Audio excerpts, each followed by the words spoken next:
Where does a murderer place his mind? For no one can be so cruel without loss of such a treasure. Yes, it's true. The nerves. I am and have been so nervous. What am I not is mad. All senses became heightened by this disease, not destroyed nor dulled. I could hear more than the earth, from heaven and within hell. Could I be mad? No. Hear me in my calm health. I can tell you this story.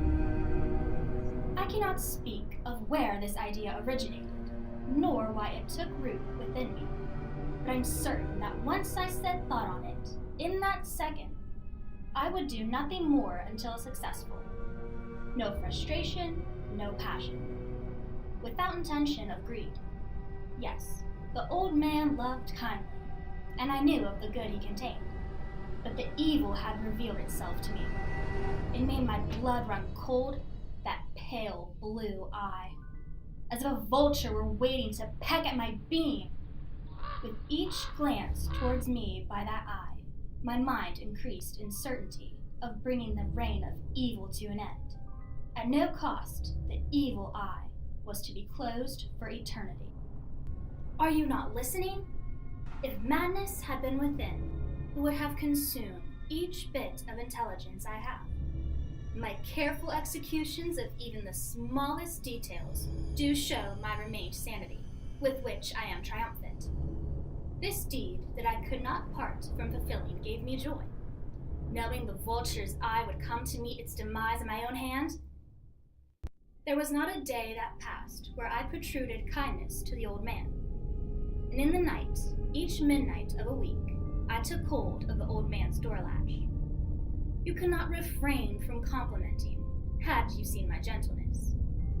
As my head could enter through the opening, I held out a dark lantern, closed so no light could escape. Time crawled whilst I moved to see the man in his sleep. Had speed increased, the silence I maintained would have been ruined. My stillness alone is more than evident towards what level-headed man I am. Only my head in that lantern had ever entered completely.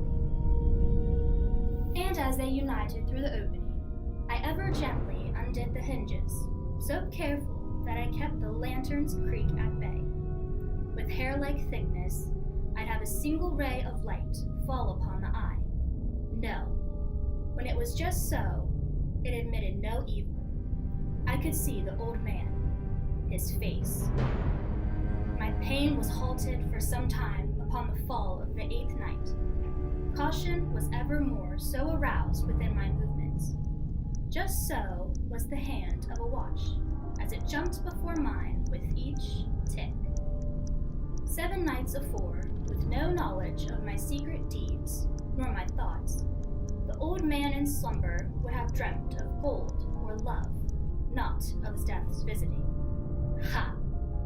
Such thought babe a chuckle in my breath. Perhaps he heard me. His stillness disturbed, almost suddenly as if startled. Confident ignorance thrust my head through the opening, just as it had done each previous night. The lantern merely illuminated. My thumb slipped through the tin fastening. With the likeliness of a taut spring being released, the old man sat up. He cried out, "Who's there?" One could have mistaken me for a statue.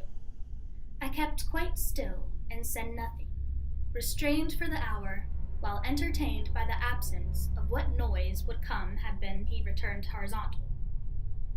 His remaining posture, such avid awareness that shadows lurk within the walls. I know this all too well, night after night. I felt a presence preventing from returning to comfort and sleep. A groan. The old man groaned and awoke me from within my own mind. It was the groan of mortal terror, not of pain or grief, no. It was the low, stifled sound that arises from the bottom of the soul when overcharged with awe. I pitied him, for I knew what he felt. My heart developed a chuckle. One has mistaken madness for symptoms. This disease, as I foretold, heightened all senses.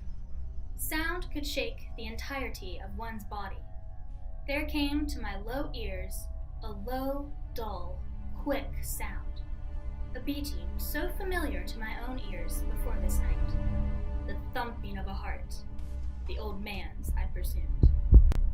I scarcely breathed. I held the lantern, motionless, faster, louder, stronger, with every instant of Hart's voice grew. The terror must have been extreme within the old man. I scarcely breathed. The beating grew louder, louder. I thought the heart must burst. Ha! The old man's hour had come. The yell that escaped me pierced through the beating, and I leaped into the room.